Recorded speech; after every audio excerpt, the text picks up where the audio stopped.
Drugs mafia నాశనం చేస్తూ ఉంది. ఎన్నికల తరుణంలో ఈ 2 నెలలు కూడా యువతని డ్రగ్స్కి బానిసలు చేయాలని 50,000 కోట్ల విలువైన 25,000 కిలోల డ్రగ్స్ని దానికి సంబంధించిన ప్రోడక్ట్స్ని దిగుమతి చేసుకున్నారంటే ఇదంతా కూడా ఎన్నికల షెడ్యూల్. మరి ఆ షిప్ కంటైనర్ ఏదైతే టైం డిలే అవటం వల్ల ఈ పాపాలన్నీ కూడా బట్టబయలైనాయి. అదే ఎన్నికల షెడ్యూల్ ముందైతే ఈ వాస్తవాలు కూడా ప్రపంచానికి తెలిసేవి కాదు, దేశానికి తెలిసేవి కాదు. దీని మీద ఇమ్మీడియట్గా ఎవరైతే వైసీపీ వ్యవస్థాపక సభ్యులు ఉన్నారో, ఎవరైతే కుటుంబ సభ్యులు మొత్తం ఉన్నారో ఇవన్నీ కూడా బట్టబయలు అవ్వాలి. అట్లాగే బ్రెజిల్ దేశాధ్యక్షునికి విజయసాయిరెడ్డి ఎందుకు ట్వీట్ చేశాడో, ఎందుకు శుభాకాంక్షలు తెలిపాడో కూడా విజయసాయిరెడ్డి, జగన్ రెడ్డి రాష్ట్రపతికి సమాధానం చెప్పాలి. సిబిఐ అధికారులకి ఎవరైతే అడ్డం పడ్డారో, ఏపీ ఉన్నతాధికారులు వాళ్ళెవరో ఆటంకాలు కల్పించారో వాళ్ళ పేర్లు కూడా బయట పెట్టాలి. వాళ్ళని కూడా ఇమ్మీడియట్గా వాళ్ళ మీద కూడా చర్యలు తీసుకోవాలని డిమాండ్ చేస్తున్నాను.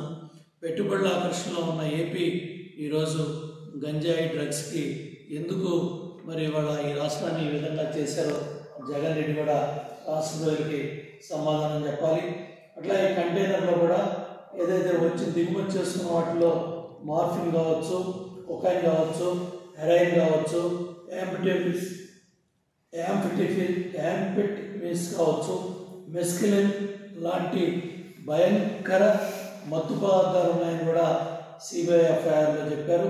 అట్లాగే సిబిఐ ఎఫ్ఐఆర్ కూడా ఇదే కాకుండా గతంలో ముంద్రా పోర్ట్ నుంచి, గుజరాత్ నుంచి 21,000 కోట్ల హెరాయిన్ వాటి మీద వాస్తవాలు కూడా బయటికి రాలేదు.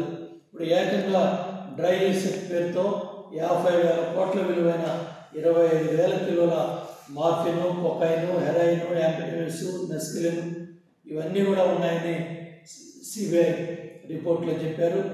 అంతేకాకుండా దేశంలో ఎక్కువగా గంజాయి పట్టుబడ్డ రాష్ట్రంలో కూడా ఆంధ్రప్రదేశ్ కూడా రికార్డ్స్లో ఉందని కూడా మరి కేంద్ర ఆర్థిక శాఖ మంత్రి పార్లమెంట్లో కూడా తెలియజేశారు.